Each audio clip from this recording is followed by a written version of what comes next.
Bom, eu queria agradecer aí as palavras carinhosas do Celso, que é presidente da associação. Estou muito orgulhoso de fazer com vocês essa reunião hoje, dentro do programa Escolha Certa, que já está no seu segundo ano. Como o Celso comentou, nós apoiamos desde o início esse programa. É um programa que nós, desde que foi apresentado, nós reconhecemos o mérito. O Luiz Carlos, que vai falar daqui a pouco, hoje é diretor da Ambima também, foi participante da associação há muitos anos, e eu fui também da associação, fui presidente durante 4 anos, e foi uma iniciativa que sempre foi colocada em primeiro plano pela Ambima. Então, eu fico muito feliz de ver esse espaço que é colocado a vocês. E também sou testemunha, né, da premiação que essa iniciativa teve no ano passado, no Congresso de Fundos da ABRAP. Cadê o Estênio aí? Estava todo orgulhoso aí recebendo o prêmio. Cadê o Estênio? Deve estar aí na porta. Ele está com vergonha. Eu estou chamando ele aí. Estou lembrando de você, todo orgulhoso com o prêmio do ano passado da ABRAP, e nós colocamos a sua foto, não sei se você sabia, nós colocamos a sua foto no nosso jornal interno para comentar a sua foto ganhando o prêmio. A gente depois vai mandar para você circular aí, que nós ficamos realmente muito felizes de ter um pedacinho desse mérito aí, que na verdade é todo de você, mas a gente tem um pedacinho aí de ajudar, tá certo? Muito obrigado. Então, só um pouquinho de organização, eu vou falar um pouquinho, depois o Luiz vai dar sequência, e nós vamos deixar as perguntas para o final, tá certo? Porque acho que vocês podem ter uma visão completa do que nós estamos trazendo aqui hoje, e aí eu volto aqui no final com o Luiz para responder as perguntas. Eu queria pegar o meu controle remoto aqui. Muito bem, obrigado. Obrigado, Luiz. Eu vou fazer um pouco o cenário, e eu sei que eu tenho uma audiência aqui muito heterogênea, né? É um desafio para mim, uma audiência tão qualificada para eu poder explicar, então eu vou tentar usar esses slides como pano de fundo, mas eu vou fazer uma conversa mais informal, não vou entrar numa parte muito de economia aqui, até porque eu não sou economista, eu sou engenheiro, tá certo? Então, se eu for para economia, eu vou me dar mal. Basicamente, o que nós temos? Nós temos uma agenda que tem alguns pontos positivos aí na nossa frente, né? Nós, acho que, observando as notícias que estão disponíveis na conjuntura, a gente tem uma perspectiva de crescimento maior esse ano. Depois nós vamos falar um pouco mais em detalhe com isso. Nós temos uma perspectiva de melhora da inflação. Eu acho que nós vamos estar aí perigosamente perto do teto da banda, mas a tendência daqui para frente, acho que o pior já passou. E nós temos visto uma série de iniciativas do governo no sentido de melhorar um pouco a competitividade da indústria. Nós tivemos desoneração de impostos, tivemos uma desvalorização do real que ajuda as empresas a exportar e dificulta a competição de produtos importados. E nós temos feito alguns ajustes estruturais, estamos lançando uma série de programas aí de concessão, melhoria dos aeroportos, melhoria de estradas, portos, enfim, tem toda uma agenda que está sendo colocada na direção correta. No entanto, os desafios que nós temos, infelizmente, são muito grandes. Então, acho que o progresso vai ser um progresso relativamente lento e que vai deixar, talvez, alguns de nós um pouco exasperados, porque os desafios são muito grandes. Esses desafios não são de agora, não foi um erro cometido mês passado que criou esses desafios, né? A gente vai mostrar um pouco aqui uma série de medidas e, principalmente, algumas coisas que não foram feitas no Brasil nos últimos 20, 30 anos, que nos estão levando a chegar nesse ponto aqui. Eu não sou pessimista, eu sou cautelosamente otimista, mas a gente tem que reconhecer que é um desafio muito grande que nós temos pela frente e possivelmente não é uma tarefa que vai se resolver também ao longo desse ano. Acho que nós vamos ter muito ainda para fazer, o que de certo ponto é bom, né? Porque nós estamos aqui para ajudar a construir, né, e melhorar nosso país. Vamos fazer então um pouco uma visão geral. Primeiro, vamos olhar primeiro o Brasil. O Brasil está em crise? Não, o Brasil não está em crise, né? Acho que nós temos aí talvez uma ansiedade, como eu falei, uma frustração, quase as pessoas um pouco exasperadas porque as coisas estão andando um pouco devagar. Mas quando a gente faz uma análise mais de longo prazo, a gente olha que as condições do Brasil estão bastante saudáveis do ponto de vista estrutural, né? Nós temos reservas muito grandes, a dívida externa ela é muito pequena, a dívida interna também caiu muito, que é o gráfico embaixo à esquerda de vocês.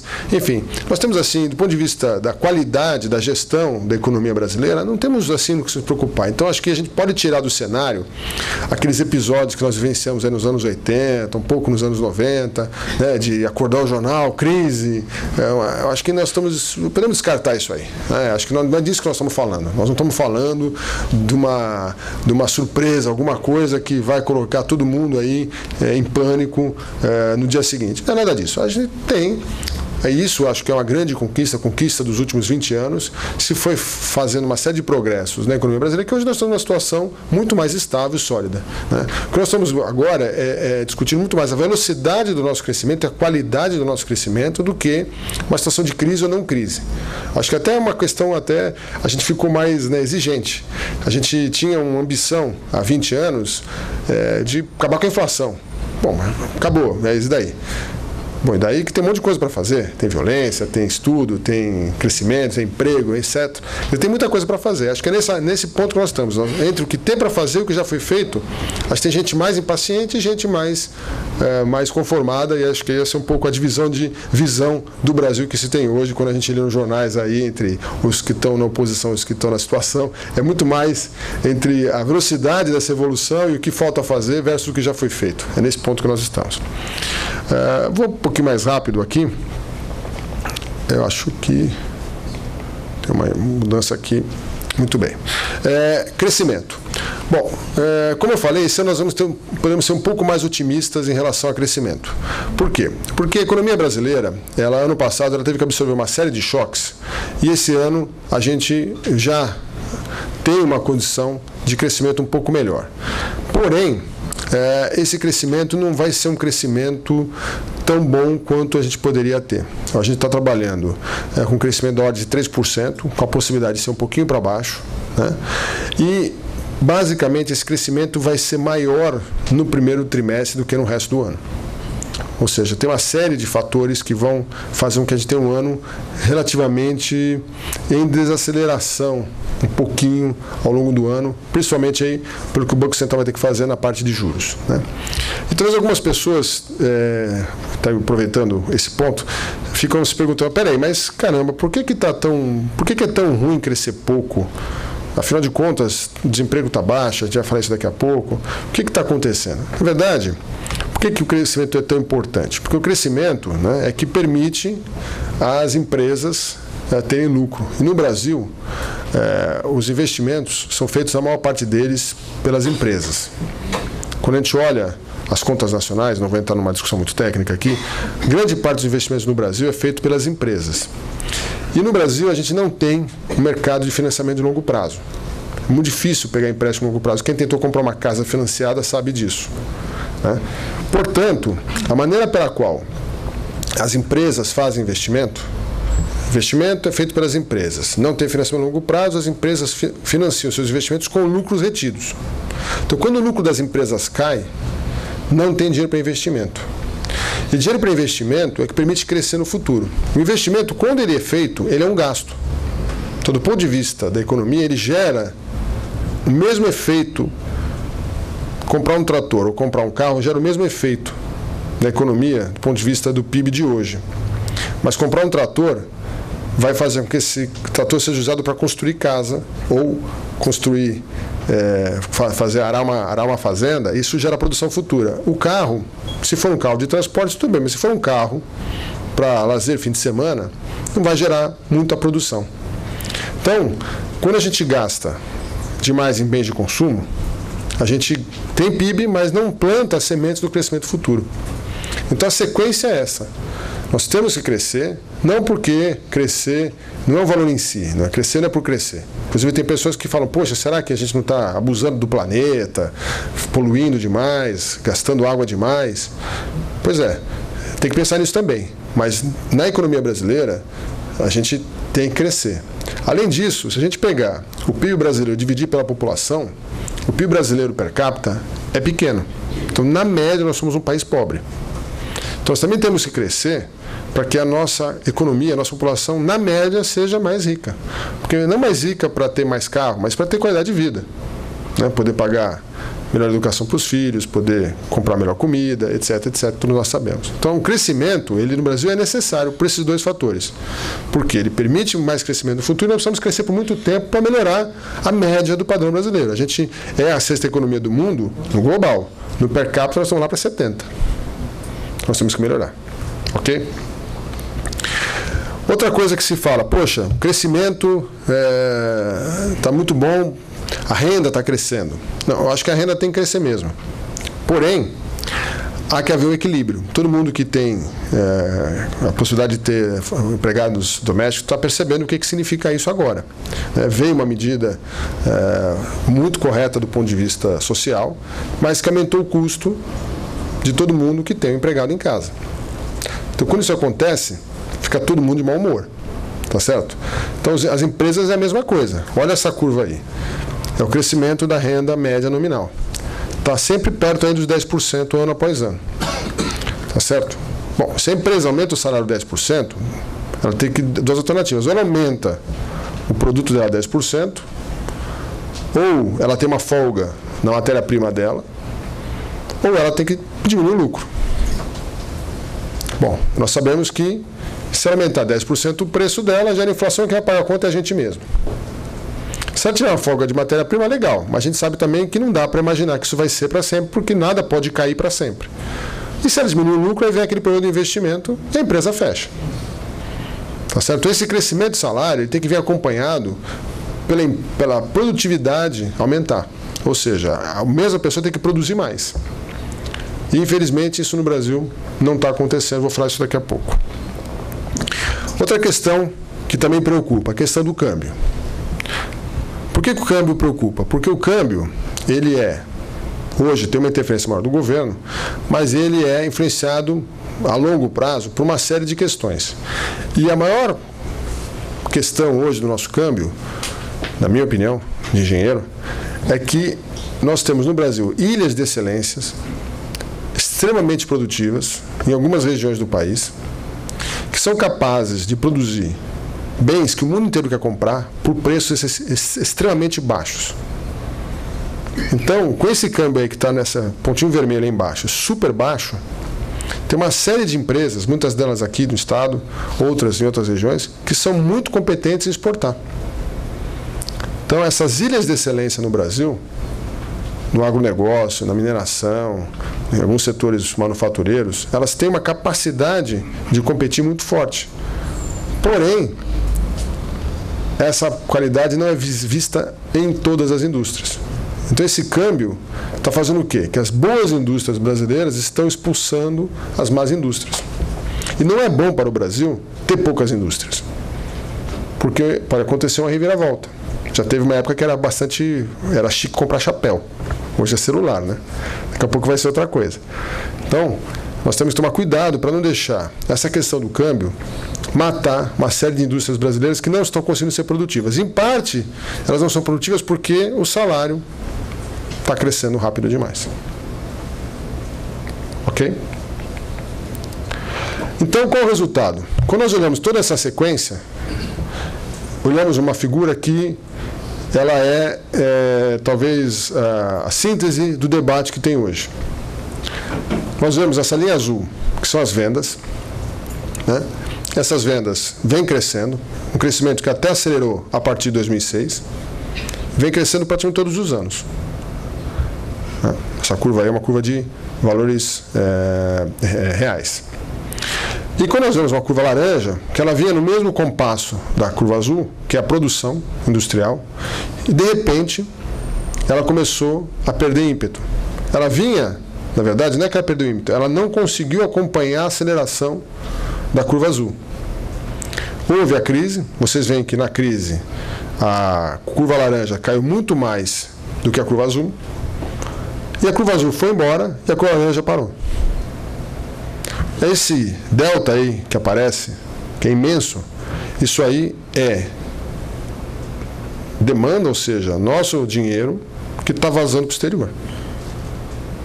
Essa produção que não está crescendo aqui é que alguém está ocupando esse espaço. Quem está ocupando?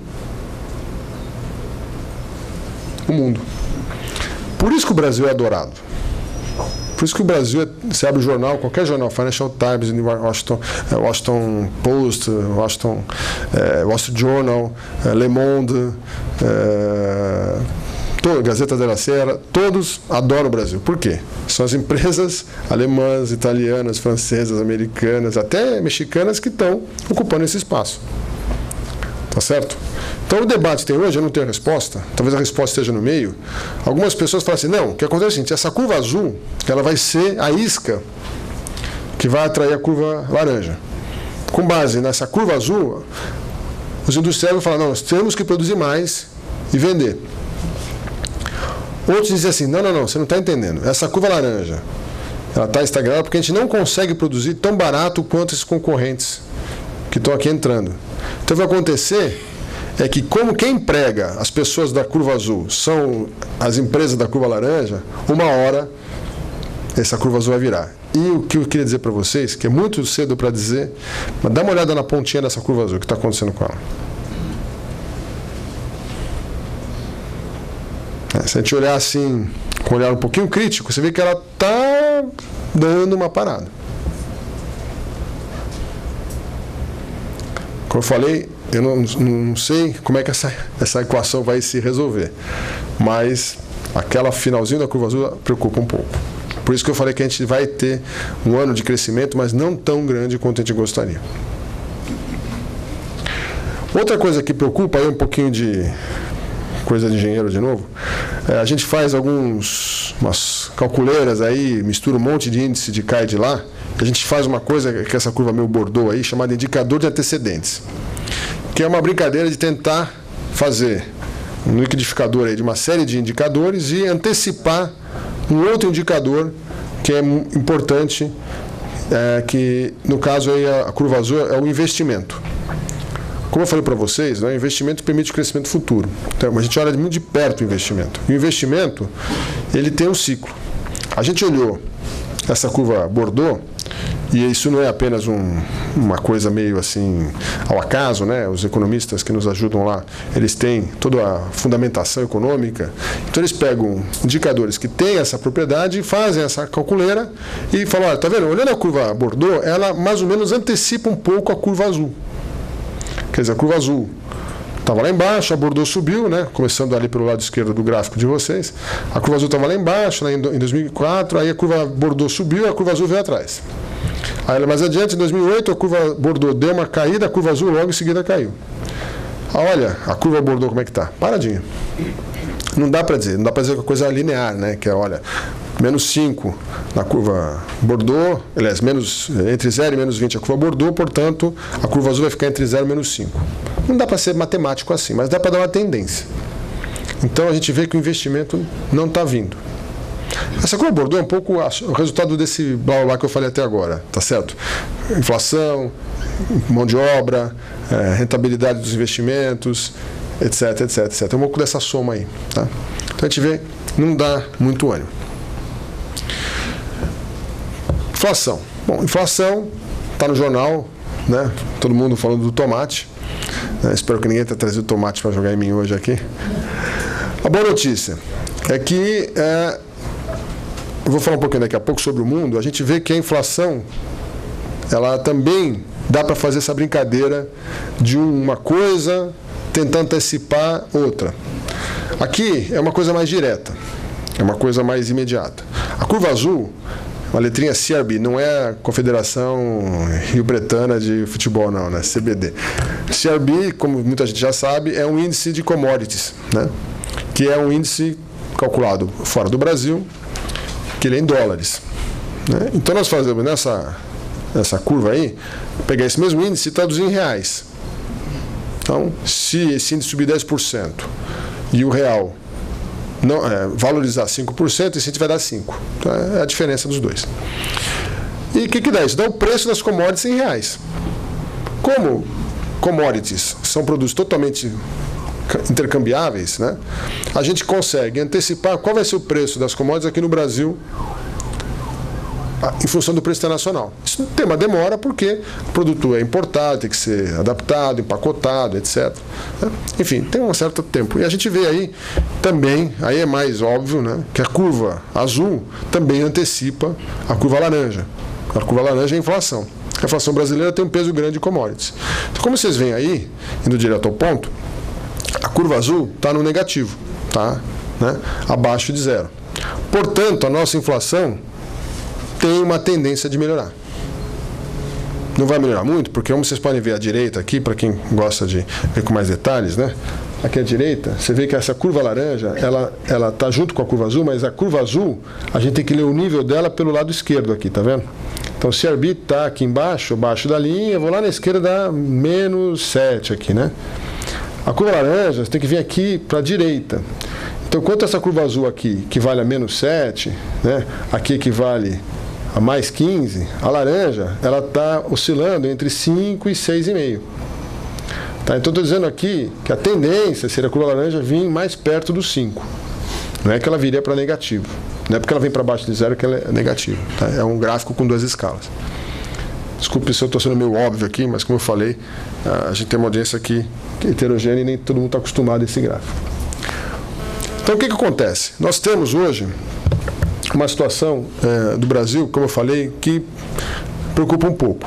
Pela soma de tudo que eu falei, a gente não tem uma perspectiva de crescimento muito acima de 3%. Em resumo, por quê? Primeiro, começar de baixo. Desemprego. Alguém, poxa, você é contra baixar o desemprego? Não, claro que não sou contra. O problema é que o desemprego, ele funciona como um estoque de mão de obra, né, para crescimento da economia. E como eu falei para vocês mais cedo, a gente tem que crescer. Então, que ótimo que a gente pôde baixar o desemprego. Mas o desemprego, ele não pode baixar sempre, né? As pessoas têm uma quantidade brasileira limitada. Então, nós sabemos também que é importante para o Brasil não ter um crescimento da população alto demais. A gente se lembra, né, de todo aquele debate sobre reduzir a taxa de natalidade. Nós chegamos lá. Ótimo, legal. Então, o Brasil não vai crescer a população muito rápido. Mas é bom isso. Mas nós temos que verificar que há uma escassez de mão de obra. Então não dá para crescer. E quando há uma escassez do produto, ele fica mais caro. Daí o salário está subindo 10% ao ano. Segundo fator, que é o fator do capital. Quer dizer, para você montar uma fábrica, você precisa de trabalhador e precisa de máquina, precisa de capital. No Brasil, infelizmente, a nossa taxa de investimento, como eu mostrei, é baixa, porque nós temos uma poupança baixa. Aí estou chegando aqui um pouco na nosso papel aqui. Nós aqui somos todos poupadores, né? Todos aqui temos as nossas saldos nos planos de previdência. Só que a gente é minoria. A gente tem uma estatística, não sei se eu estou correto, a gente tem de participantes de fundos de pensão no Brasil alguma coisa como 3 milhões e meio de pessoas. Então, 3% da população economicamente ativa. 3% da população economicamente ativa. Eu gosto de fazer uma brincadeira, esses números não são exatos, mas eu de memória, assim, no Brasil, 60 milhões de pessoas têm conta corrente. 20 milhões têm poupança. 4 milhões aplicam em fundos. 3 milhões em previdência. 500 mil aplicam em ações. Que é, por excelência, a poupança de longo prazo. Ou seja, nós somos uma população que as pessoas estão muito mais propensas a consumir do que a poupar. Nosso PIB é consumo. O PIB americano também é. Também é. Só que olha o estado que já está os Estados Unidos. Está muito mais coisa feita. Eles ficaram 100 anos usando a poupança do país para construir o que eles construíram. A gente tem que construir muita coisa ainda. Só que tem outro fator. A taxa de juros, que o Luiz Carlos vai falar um pouquinho aqui adiante, a taxa de juros nossa está muito baixa, talvez baixa demais. Portanto, num país que já tem uma propensão a poupar baixa, quanto mais baixa a taxa de retorno, menor a propensão a poupar. Isso é meio óbvio. Portanto, num país que tem a taxa de poupança baixa, uma taxa de juros excessivamente baixa, não leva as pessoas a poupar mais. A gente olha aqui o gráfico da esquerda aqui, é a taxa de investimento e a taxa de poupança. Nossa taxa de poupança está caindo. E a nossa taxa de investimento também está caindo. Essa diferença, de onde vem? Alguém arrisca uma palpite? Tem gente que já sabe, né? Mas pode falar também. De onde vem essa diferença entre a nossa poupança doméstica e o investimento doméstico? Alguém se arrisca aí? Sei que mais da metade, quase todo mundo sabe, mas não está com vergonha de falar. Então eu vou falar. Vem do investidor estrangeiro, vem do exterior. A gente importa a poupança. Aqui no nosso jargão é o tal do FDI, investimento direto estrangeiro. Esse investimento direto estrangeiro complementa. E ideal mesmo seria que ele fosse até maior, porque a gente poderia aumentar o investimento. Só que qual é o efeito colateral disso? Aqui, ó. Esse investimento direto faz o real ficar forte, o real valorizar. Então a gente não pode ter um excesso de investimento externo, a gente não pode abrir demais para o investimento externo, porque a gente resolve o problema e cria outros. Perde competitividade da indústria. Além disso, o investimento externo, ele tem momentos que ele sai também. Em geral, nos momentos em que a situação está um pouco pior. Então, é um capital a risco, né? Que nós sabemos como funciona, tivemos vários momentos que isso aconteceu, que o real desvalorizou muito, né? Por conta disso, como por exemplo em 2008. Então, isso traz uma volatilidade para o mercado, então não é positivo. Então, o ideal seria que nós poupássemos mais e investíssemos mais. Né? E aí, é um pouco uma parte do que o Luiz vai falar aqui, como é que a gente deve administrar a nossa poupança e o que o cenário novo traz para nós. Acho que não tem muita alternativa que realmente poupar mais, não porque a gente é patriota apenas, né? A gente está numa sociedade hoje que é mais individualista do que solidária, tá certo? Só para o patriotismo eu tenho certeza que a gente não teria muito resultado. O Luiz vai mostrar daqui a pouco que as condições financeiras novas demandam de todos nós poupar mais, para poder ter uma qualidade de vida melhor no futuro.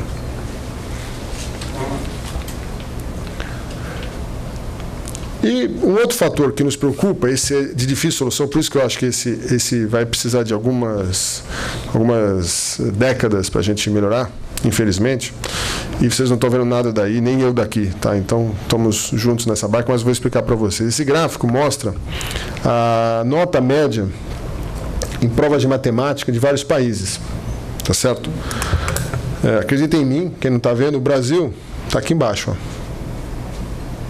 Aqui na frente você tem países asiáticos, Coreia, Singapura, Hong Kong. Você tem aqui Reino Unido, Alemanha, Noruega, Austrália. Aí você tem Portugal, Espanha, Itália. Aí você tem aqui Indonésia, Peru, Colômbia, Brasil, Argentina. Né? Chile. Então vocês veem que esse gráfico diz bastante coisa, né? E, infelizmente, isso demora muito tempo para resolver. Não sou economista, mas também não sou sociólogo, porque eu estou preocupado com isso. Preocupado pelo seguinte, porque uma maneira de você manter o desemprego baixo e poder permitir aumento de salário é se as pessoas pudessem aumentar muito a sua produtividade. É uma palavra muito em moda, mas vamos traduzir aqui nos termos simples, que tivesse, por exemplo, operários capazes de operar tornos mecânicos, que é a minha área aí, totalmente computadorizados, que produzissem 10 vezes mais peças por hora do que aqueles tornos antigos à mão, em que tinha que pôr a ferramenta, eu brinquei com isso na faculdade, a gente fazia lá à mão. Mas para isso, né, o nível de sofisticação do comando desse equipamento, isso vale para qualquer equipamento hoje, o nível de sofisticação do comando desse exige do profissional uma espécie de familiaridade. Ele tem que estar confortável de manusear um equipamento sofisticado desse. Não adianta colocar um equipamento super sofisticado e ele não conseguir operá-lo, pode até quebrar. Não é verdade? Portanto, essa questão é a chave da produtividade. Outra questão que isso é importante, não a produtividade do trabalhador, a produtividade da economia como um todo. Por quê? A produtividade se consegue aumentar também por inovação. As pessoas criarem mecânicas, formas novas de fazer as coisas, gastando menos material, gastando menos tempo. E essa inovação de onde vem? vem da universidade. Tá certo? Eu falo aqui de cadeira porque eu sei a quantidade de empresas inovadoras que tem aqui no estado, né? Se você olhar no Brasil, a grande parte da inovação no Brasil é feita mais na região sul-sudeste, sem nenhum preconceito com nossos irmãos aqui, mas a gente sabe pela até origem cultural, etc., como existe uma série de um incentivo muito grande, a tradição aqui na região. Porém, isso é pouco para o Brasil, porque nós temos poucos engenheiros, poucos cientistas, pouco investimento na pesquisa para aumentar a nossa produtividade. Nós investimos pouco em educação, não é verdade? Então, tudo isso nos deixa um pouco preocupados, porque tem uma série de coisas boas que o Brasil tem, essa produtividade que eu falei, etc. Porém, aqui nós temos gargalos. Outra coisa que o Brasil tem de positiva, como eu falei, ia voltar nesse tema, a questão do chamado bônus demográfico. Essas questões de demografia demoram muito para aparecer, né? Vocês veem aí uma curva, essa é mais fácil de ver, cheia de números aí, dezenas, né? O que é isso? É a proporção de população em idade ativa em relação à população total. Idade ativa, eu não sei exatamente o conceito, é alguma coisa entre 25 e 65 anos. Esse é o momento que as pessoas podem trabalhar, né? E menos de 25, mais de 65, em geral, elas não trabalham. Então, essa equação é muito interessante, por quê? Enquanto a população do país está com grande parte nessa faixa, tem muito pouca gente que precisa de suporte da família para estudar, para se alimentar, etc., sem produzir grande coisa. E muito pouca gente também na aposentadoria que já fez muito pelo país, mas não está engajada na atividade produtiva. Está usando o que acumulou, né, um pouco do que ela deu para a sociedade, ela está recebendo de volta nessa fase da vida. Então, hoje no Brasil, nós estamos naquela corcova que está subindo com 77% em 2012. Né? Nós vamos bater, de acordo com as projeções, em 2020, 78%. Aí começa a cair. Olha que engraçado, em 85 era 70, em 2050 vai ser 68 de novo. Né? Engraçado, não sei se tem relação direta, mas é visível aí que as coisas começaram a melhorar no Brasil de 95 para cá. Entre 90 e 95, nós entramos numa outra fase, por outros fatores também. Então, o peso que a gente tem hoje de muitos jovens ou pessoas que não estão mais trabalhando, que é um peso no sentido econômico da coisa, né, não social, é menor. Então, tem mais gente trabalhando, mais gente. Né? Imagina uma família, a mesma coisa, né? Uma família que os filhos, a mulher, o marido estão trabalhando, está numa situação legal. De repente, um filho casa, começa a ter filhos e tal, a situação dá aquela apertada. Então nós estamos nessa situação. Poucos netos, né? E poucos avós e muitos casais e filhos aí trabalhando. Que isso acaba. E isso muda muito devagar. Então, a gente já está contratado. Essa curva vai variar um pouquinho, claro, tem uma série de fatores, mas isso já tá dado. E essa fase, segundo alguns estudiosos colocam, é o momento que o país fica rico. Isso aconteceu nos Estados Unidos, aconteceu na Coreia, aconteceu na Europa, aconteceu no Japão. E a gente tem que aproveitar. Parece aquele cavalo selado que vai passar na nossa frente. Se a gente não aproveitar, a próxima chance pode demorar. Tá certo? Finalmente aí, as nossas visões de dados econômicos.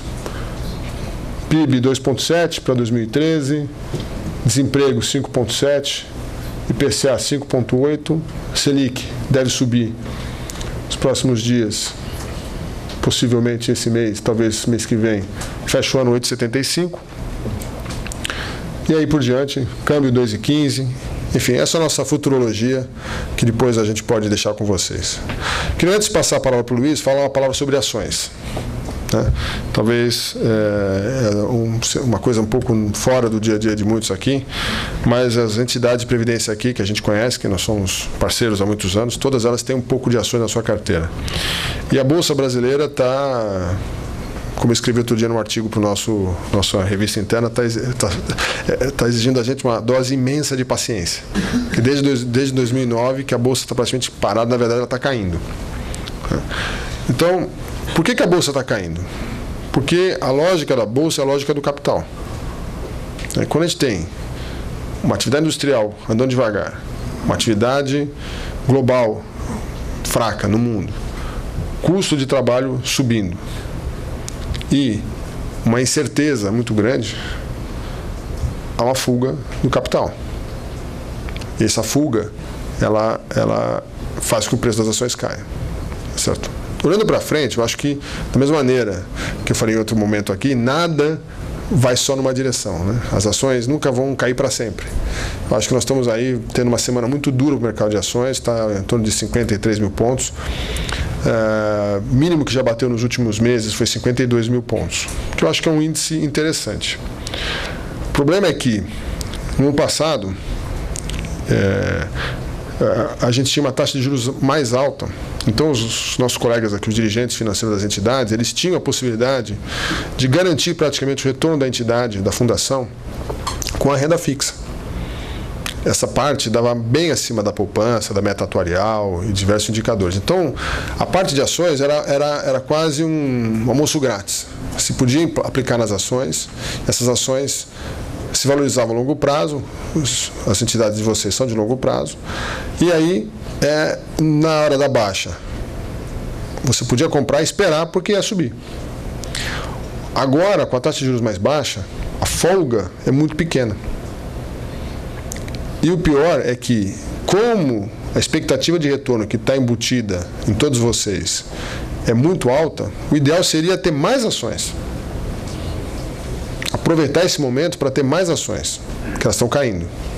Mas isso vai fazer com que a variação da cota seja muito grande. Talvez uma variação que nem todo mundo pode ter. Não só por questões de falta de hábito, mas também por compromissos assumidos. Ninguém quer que a sua variação da sua renda mensal seja tão grande. Então é um desafio muito grande. Acho que só para concluir, essa iniciativa aqui da educação financeira é o caminho.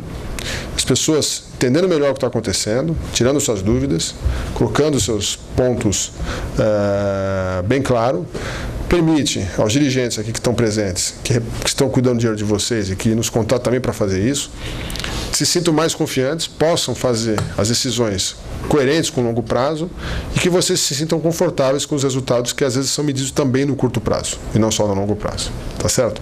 Muito obrigado. Eu queria passar a palavra para o Luiz, que vai continuar a nossa apresentação. E depois eu volto. Obrigado.